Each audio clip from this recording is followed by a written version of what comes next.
That was a bit frenetic, wasn't it? Well, that was the first interview of the day, and I did have to get up at 4 o'clock to get here for that. Thanks for being with us, and I'm just going to show you around the gallery a little bit so you get an idea, get a private view of what this thing is like. It's amazing. I'm shocked how incredibly it's come together. People have worked so hard, my chaps and the gallery people, just incredible, and I'll introduce you to them later if I can. So it's all about stereo cards. And here we have some pinned to the wall. We also have some viewers, so you can just pick them up and they're on chain, so you can use these to look at the stereo cards here. And they all spring to life beautifully in 3D. We have a lot of 2D things on the wall, just so that you can compare. And this is a good way in, I think. But the idea is you can look at your 2D version here, and then you can pick up a viewer, pick up an owl, and the picture will be in there, but it will be in glorious 3D. And you look at this, and oh my God, it comes so vividly to you in 3D. I wish I could show you on here, but it's not so easy. But once you're looking through here, you see the thing in glorious, real, solid 3D. This is one of my favorites, actually, this beautiful leaf picture by Rachel Miles. But the next thing is the content, really. And the content of this part of the exhibition is all Stereoscopy is Good for You. That's the book, that's the new book which we have coming out right now. And this is what it looks like. And this is the work of photographers all around the world. And I'm so proud that this happened. Incredible, all amateurs, but people who have taken pictures of what inspired them during lockdown, during the whole COVID time. And it's absolutely beautiful. Again, you can see them in 2D, these beautiful pictures, and then you can see them in 3D using the owl. So that's this book. But there is a lot more to this exhibition as well, as if that weren't enough. There's a little shop here, which is very nice, makes me very happy, because I always wanted to have a stereoscopic shop in London, ever since about 1858, which is when it last happened. But over here, we have another part of the exhibition, which is very much to do with the book that we put out last year. I'll show you that book here. This is Stereoscopy, The Dawn of 3D, which is really the history and the mechanics of 3D. And it's a very comprehensive historical thing, as well as pretty entertaining, I think. But we will see this in this part of the exhibition, which we call the Victorian Emporium. The Victorian Emporium shows you a little bit of what it would be like to be in a Victorian drawing room with your pictures on the wall, an exhibition here of things which you might have. We'll have a 3D display here with a 3D film on. But again, here we have viewers, we have mono, and we have stereo as well. And you'll be able to see what the Victorians saw. These are all Victorian pictures which are featured in the book, Stereoscopy, The Dawn of 3D. And some of these are just the greatest images ever made. These pictures from T.R. Williams, wonderful daguerreotype portraits here, and some of the Victorians who made stereoscopy famous. This is actually Brunel on the Chains of the Great Eastern. But here's the man himself. This is Charles Wheatstone, who invented the process of 3D. He had the original insight that you could take two pictures, one for each eye, and recombine them in a viewer, and suddenly the world would be reproduced in 3D. So it's quite something. He's the hero of the whole piece, is Charles Wheatstone. Here we have a lovely display of 3D throughout the ages, from the top 1850s, close after Wheatstone and Brewster, who took up the idea. Here we have 1900s, which is another resurgence, and here's the 1950s, which is roughly when I was able to get in there. And here we have actually a Weetabix viewer, which was my introduction to the subject. Also Viewmaster, which I'm sure some of your some of you had, or your parents had, or your grandparents had. Ooh, yes, I'm feeling very old now. What I haven't told you is there's another part of the exhibition downstairs which is all about Queen and Queen in 3D, and that's this. But I'm going to show you that a bit later because that's a separate part of the exhibition. I'm also hoping to talk to some of you live, so keep sending me pictures. No, don't keep sending me pictures, keep sending me messages. I'm talking gibberish already. But here we are, ready to go at BBC Radio London, which is radio and not TV, obviously. So I'm going to give this back to Pete. And you can see how this progresses. You can see how my day goes, and you can observe how I start to repeat myself, I'm sure. But who knows, might get some good questions. Lots more to say about this gallery. It's a lot to take in, and it's a lot to communicate to you guys, but we got all day, and we've got 5 months this gallery's going to be here. You can come and see. Are you going to be on the screen so everyone can see you? Right, whether we're doing this visually or not, I don't know. I'll give this to Pete now. Can I turn this around? How do we turn this around? Where's the turn? Yeah, I did that. Right, it's just audio. Oh, no, it's just audio, okay. There we go. Okay, you are. Oh. Turning around? Yeah, it's turning around. There we go. Here we are. You can see the whole They are gallery filming here. you, social media. Oh, they're filming as well. Do they know we're filming them? You know this was saying, wasn't it? Right, where am I going? Here. Gemma? Brian is getting a stream live streaming. Is that okay for you? Is there It's going to be a long day today. Brian, do you live streaming? I'm tired already. Here's the book. Perfect. You might have noticed I wasn't allowed Okay. to Right, show I'm this going on to, Good Morning TV because it'd be too much advertising, but you can see it. Okay? Can you touch that next hold, Nicole? Tell them. It's not. Okay, perfect. Right, I'm going to hand it to Brian. TV afterwards. Once they Okay. finish the show. Oh, good We could idea. have done it before the rest of the whole Don't day. press the Yeah, buttons. yeah. So once they've left this show. Yeah. Good idea. Okay. And, right, they're not going to be on camera. Right. If you want to turn the volume up. Why am I on camera? They're going to use it for their socials. Do you want to hire I think I need to see them if they're seeing me. Gemma's there if you wanted to speak to Gemma the juicer. Should we turn the volume up?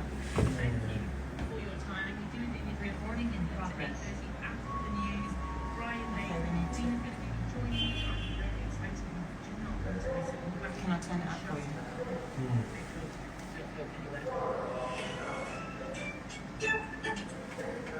At 8:30 with the latest for London, I'm Matthew Schofield. In the last hour, the London-based online furniture retailer Made.com, which employs about 700. Hi Brian, just checking your signal. Good morning. Yeah. Hello, good morning. Oh, I need to see you. If you're seeing me, this is not fair. I know, I wish we could. It's so annoying. Oh, you don't have a I camera. have pink hair, so imagine that. For the BBC, Yeah, I need it's to see inevitable you. that everyone will need to pay more tax in the years ahead to address what they describe as an eye-watering black hole in the public finances. Here in London, the Mayor Sadiq Khan will use a speech this morning to warn Rishi Sunak not to pursue a policy of austerity 2.0. And there's also a warning today that London's boroughs will need to make £700 million worth of savings and cut frontline services unless the government increases funding. London's weather, it's a very windy day, plenty of blustery showers around, hopefully some sunny spells too, though, with highs of 15 Celsius. For an update anytime, you can ask your smart speaker to play BBC News for London. BBC Radio London travel line, James warning on the tubes. There's no Northern Line Edgware to Golders Green because of the broken down train. Severe delays on parts of the Circle and District lines. The DLR, that's suspended still Shadwell to Bank because of fault with the train this morning. Severe delays to Lovely Tavistock coffee, to yeah. Beckton. And trains down to Brighton signalling for signal problems. Now onto the roads, M4 long queues into town. It's still down to one lane on the elevator section. A40 very run to diverting traffic heading in from Hillingdon to Savoy Circus. A3 in Wandsworth, Westhill closed southbound for emergency prayers from the Upbridge Road. Really slow on the A3 at Tolworth as well for some reason. There may be a crash there. And delays as a result on Oxshot's A244 stretch because of those avoiding the A3. BBC Radio London, next travel in 30 minutes. BBC Radio London Sport. That's not me. Sport is definitely not me. Marseille against Tottenham on digital radio and TV with all the build-up on the London Sports Show from 6. BBC Radio London Sport. The home of London football. Good morning, 8:32 here on BBC Radio London. It's me, Sam Alwadani. It's your brand new breakfast show. We are stretching awake, but before we do that, let's head back to Matthew. He's got the sport for us. Thank you, Salma. Yeah, draw against Marseille in France tonight would be enough for Tottenham to book their place in the last 16 of the Champions. Hi Brian, right after the sport bulletin, we're going to come to you. Very good. Spurs could Hope that's okay. We're Thank ready you very much for here. doing this for us. go against You're welcome. You're on Bright TV as well. I wish I could see you. It It's a real shame I can't see you. Sporting Lisbon. But midfielder Pierre-Emile Højbjerg says they'll cope. We have to make sure that we are well prepared, which we are. After we have to go and to be successful together, you know. The fact is that you will not be there on the sideline. We have to deal with that. Everyone is well aware, the staff is well prepared, and we all know that we need to help each other. Elsewhere in the Champions League, Liverpool are at home to Napoli. Both sides have already booked their place in the last 16. In the EFL Trophy, AFC Wimbledon are away to Portsmouth. The French midfielder Paul Pogba will miss the World Cup in Qatar as he needs more time to recover from a knee operation. He hasn't played for Juventus since he rejoined the Italian side from Manchester United in the summer. Wales' bid for a place in the quarter-finals of the Men's Rugby League World Cup is over after a 36-0 defeat to I can turn it down. That's really good, isn't it? We could talk about anything. What could we talk about? Oh, I'm going to turn it up. I'm going to miss my spot, I suppose. In cricket, at the Men's T20 World Cup, England had a must-win Super 12 Group 1 match against New Zealand this morning. Defeat in Brisbane would almost certainly leave them unable to progress to the semi-finals. That match got underway about half an hour ago. Earlier, Sri Lanka beat Afghanistan by 6 wickets. BBC Radio Cricket, lovely cricket. Cricket we like. So. Alwadani at breakfast. Selma, yeah? Selma. Radio London. The new breakfast show. Good morning. It is 8:34. It is indeed breakfast. It's me, Salma Alwadani, here with you. Brand new breakfast show. We're stretching away. Hopefully we're awake by now. I'm glad you're riding with me this morning as we ride across 32 boroughs here in every single corner of the capital. Do not forget, we're coming up to 9 o'clock, which means it's the Kickstarter track, which means you get to pick the music that we start our day to here on BBC Radio London. Whatever track you think is going to get the capital up and moving, get everyone motivated for their day, whatever track you think is going to put people in a good mood, I want to know what it is. 81333 on the text, start your message with the word London. 9 o'clock, you get to pick the track.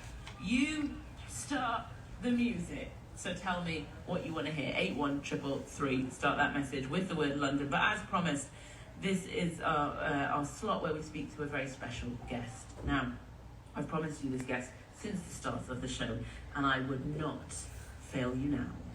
Photography to his list of accomplishments. The man needs no introduction, so I'll not mess around. Brian May joins me now. Good morning, Brian. Good morning, Salma. How are you doing? I'm about 3 cups of tea down, so I'm fully caffeinated and raring to go. So we're good on this end. Okay. How are you? I'm probably not as good as you because I'm not used to this kind of thing at this time of the morning. God, yeah, I was up at 4. Actually, 10 past 4 I was up this morning, which is not. I mean, usually I'm going to bed around that time. So yeah, I'm okay. I'm gradually revving up, and I'm in a lovely place here in our gallery, our new proud galleries in Charing Cross, where the exhibition's happening.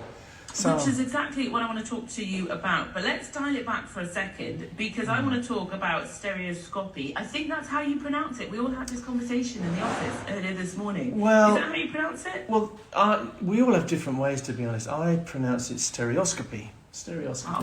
I'll go with your pronunciation. Yeah, but you know, you can pronounce it how you want. A lot of people pronounce it 3D, which is the same thing, and it was actually invented in the 1850s, but in 1950 or so it became 3D, short for three-dimensional. But in Victorian times it was always called stereoscopy. It was stereoscopy, yeah, like you say. And it was 3D is easier, isn't it? Yeah, you can call it 3D if you want, but stereoscopy is good for you. That's the premise of the book. Yes. Well, exactly. Tell me why. Tell me how you got into this. Why this is important to you. Well, I've told this story many times, but it came from cereal packets for me, because I used to open my cereal packet as a kid, and there was always a toy in there. They don't give kids this treat these days. I remember that. Yeah, so you get a lovely little plastic plane or a little model soldier or something, Cowboys and Indians, something like that. But for a while in the packets of Weetabix, you would get a little card, and it looked like two pictures side by side on a piece of card. And the pictures looked like they were the same. And I remember I think the first one I ever got out was a hippopotamus. So I got two hippopotamus side by side on a piece of card. And then you turn the card over and it says, send 1 6 and a packet top. And we will send you a 3D viewer, and then you'll see what the card is all about. So this is what I duly did. 1 6 was quite a lot of money in those days. That's quite a few breakfasts. And when I put this hippopotamus card in the viewer, it leapt out at me in glorious 3D, and it was like I could fall into the mouth of this hippo. And I just thought, this is unbelievable. Why doesn't everybody do this all the time? If we can take photographs in 3D, why would we take them in 2D? Why would we even bother? So I was hooked, and I have been ever since. It's a passion. I love 3D, I have to say. I'm going to say something controversial now, Brian, that when I go to the cinema, and if there is the option of doing 2D and 3D, I always pick 2D, because I don't want the things jumping out there. I don't want the hippo jumping out at my face, because I'll just spend the whole time jumping out of my skin. Well, I can see your point. Yeah, you're missing a lot, I gotta tell you, because it's an extraordinary experience. And if you haven't seen Avatar in 3D, you've missed one of the greatest experiences of your life. I mean, there was a time in the 1980s where they would make everything jump out at you from the screen. They used to say coming at you or whatever, and it was horrendous. And I think that's one of the reasons where the stereoscopy kind of died for a while, because people hated it. And it was just too exclamatory, things coming out and sort of hitting you in the face. But it's not like that anymore. Ever since James... I love Avatar, so maybe I'll take you with me. Oh my God! If you 3D to see what the hype is about it. Oh, you have to. You have an exhibition at Proud Galleries. It's from the 3rd of November to the 25th of March. Tell me a little bit about the exhibition, because this project, it's been 2 years in the making. Yeah, well, it's been about 50 years in the making for me, but yes, it has been too. I mean, it's to celebrate the launch of this book. Now, the book is called Stereoscopy is Good for You. I always wanted to call it Stereoscopy is Good for You, Darling, but they stopped me doing that. I think that's what Freddie would have called it. But Stereoscopy is Good for You is all about photographers all around the world sending us in their 3D pictures, which they took themselves during lockdown, and showing us what they were dealing with. A lot of people were confined to their houses or their rooms, or some of them had a garden and were lucky enough. Some of them were able to take a short walk or whatever. And we asked them to show us what life was like in lockdown, and continuing as lockdown was relaxed. So we have more than 100 photographers from all around the world contributing to this book. And it's beautiful, it's amazing. We put a lot of work into kind of standardising everything so it doesn't hurt your eyes. I have to say that to you especially, if you don't like things popping out. This will not hurt you, darling. This will be good for you, darling. So that's what the book is. And the exhibition is to promote the book, but the exhibition also encompasses some other stuff. And, well, 3 basic things. One is the history of stereoscopy, how it all began in the 1850s. So I'm sitting in what we call the Victorian Emporium right now, where you'll see Charles Wheatstone and all the incredible things that happened in the 1850s, which absolutely swept Britain away. I mean, Britain was absolutely dedicated to stereoscopy. The London Stereoscopic Company in London had 1 million views for sale. This was like massive, like CDs or the internet or whatever. And then we have another part of the exhibition downstairs, which is all about Queen. So this is the Queen in 3D book, which I put out some years ago. And I kind of chronicled Queen from the outside on tour to the inside in the studio, and that's what you'll see downstairs. It's a lovely gallery. I'm so grateful to the people, to the Proud Galleries here for allowing us to be here. We're here for 5 months, so if you can't make it today or tomorrow, the next day, you've got the next 5 months to come down and just mosey around and get to experience what 3D really is. You mentioned the book, and I want you to just talk me through some of the images that are in there. Obviously, we're on radio, people can't see, but that's beautiful because we get to describe it. Yes. You mentioned about life in 3D, and some of those pictures being taken during lockdown. I don't know that I ever want lockdown in 3D. It was bad enough just living it. But, you know, the book does sound gorgeous and a real beautiful collection. Talk me through some of the images in the book. Yeah, the funny thing is it's not depressing because everybody found inspiration somewhere. So there's a whole section on people's pets, their cats and dogs and animals that strayed into the garden. And it's beautiful. You can tell that people got so much comfort from their animals around them. Some of them took pictures of the countryside around them, even though they couldn't see that much at the time. Some of them turned their cameras to the skies. You'll see pictures of celestial things, rainbows and moons and lots of beautiful things. Some people made models inside their houses and models which illustrated scenes, sort of tableaus and stuff, extraordinary stuff, echoing the Diableries of the 1850s. And some of them took pictures of their kids or of themselves or their friends doing stuff. It's a whole mixture of stuff. Some of my favourites are the nature ones where they've gone in the garden and they've found things to photograph, like butterflies. The cover picture of our book is a monarch butterfly settled on a flower, and it's extraordinary. It's beautiful in 2D, but in 3D, oh my God, it really blows you away. You feel like you could just touch that butterfly. So butterflies, bees, insects, flowers, dragonflies, all kinds of stuff. And some people went very close, so you'll see extreme close-ups of caterpillars and stuff. I mean, the breadth of this book is amazing. I'm looking around at it now, and it still takes my breath away, I've got to say. What did you take pictures of during lockdown? Because I've got to say, mine were mostly pictures of food. Well, I have taken pictures of food, yeah. A lot of the time during lockdown, I worked on stereoscopic pictures which were made from pictures which came from space. So I work with a number of NASA teams. I'm very fortunate to be around these people. I work with real astronomers. And what we do is we look for pictures which work in 3D. So we look for a pair of pictures which have a baseline. And we work them up into 3D pictures so you can see, for instance, the planet Pluto. You can see asteroids. We've been working on a book about the asteroid Bennu. Bennu is a really interesting asteroid because it's the one that's most likely to hit the Earth in the future. So there's a probe gone there recently, OSIRIS-REx, and they've been sharing lots of pictures with me, and we pick them out and we've made stereo views of the asteroid. It's amazing. So a lot of the time I spend doing that. I spend an extraordinary amount of time in Photoshop aligning and sorting out these pictures, but the result is stupendous because you feel like you're there looking at a comet or a meteor or a planet. So that's what I spend a lot of time, not only in lockdown, I do it all through the night.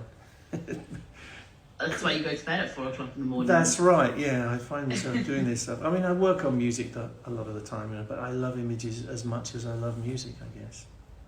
Well, 3D images of the moon and the constellations might be the way that I could fall in love with 3D images, because that's where you'll get me, Brian. If you give me a 3D image of the moon, I will probably sit there and just stare at it for hours and hours. And I imagine you can, because when photographs are brought to life in that way, when we see them from different angles, everything just appears a little bit more real, doesn't it, and less static. That's right. I wish you were sitting here with me, because I would convert you instantly. I would get a big wow out of you once you see these things in the owl.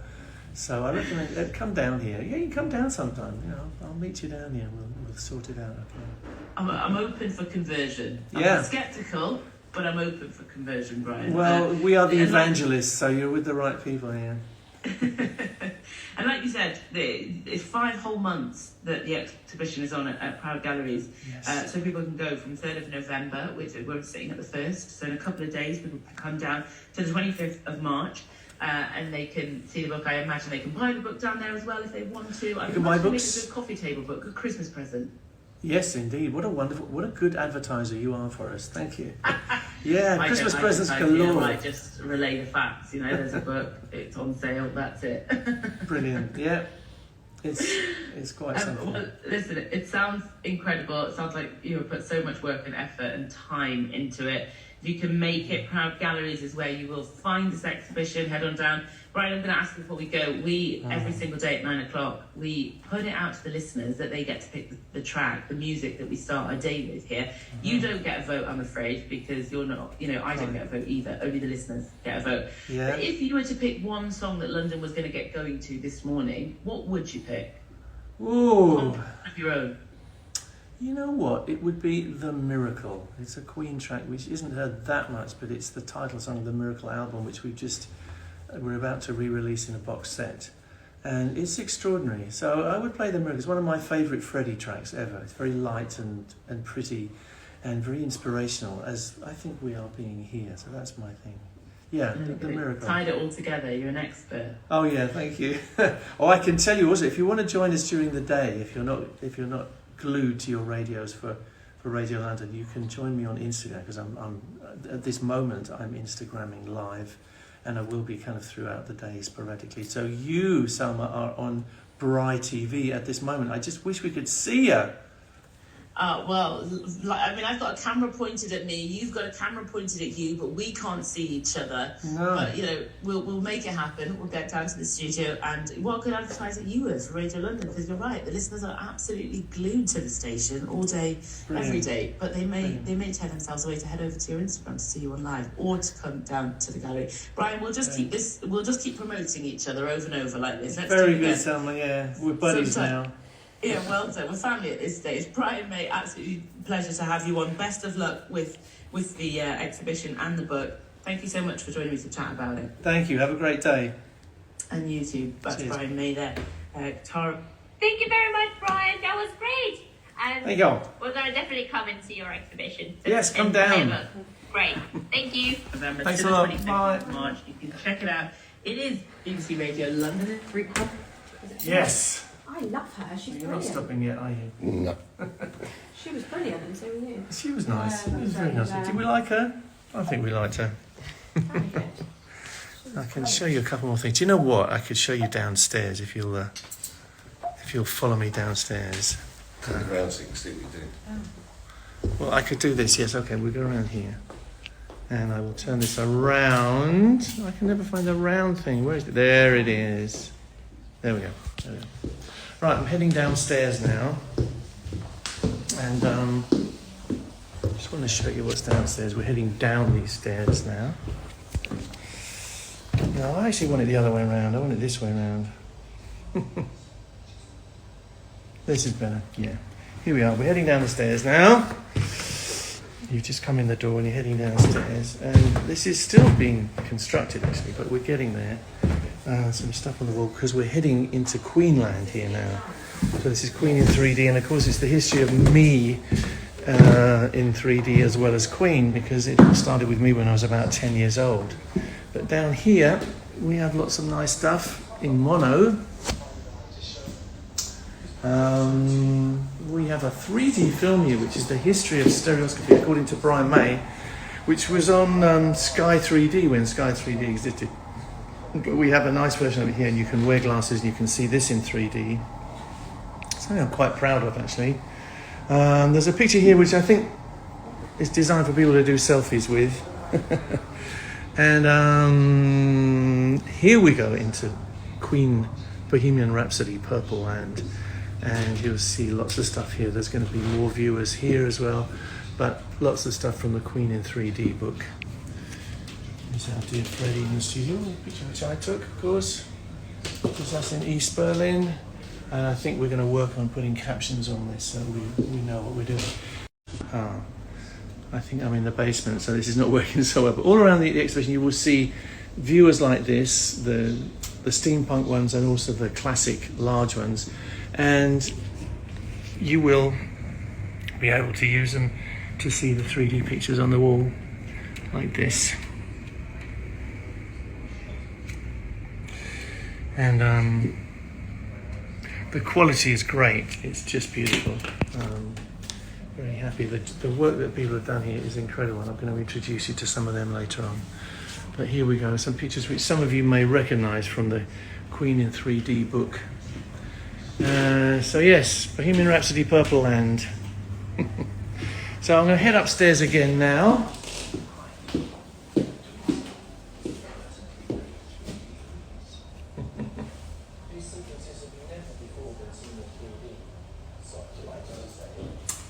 This goes right back to me as a kid. And me on tour with Queen, me messing around in hotel rooms, doing stereoscopic things, and all sorts of stuff.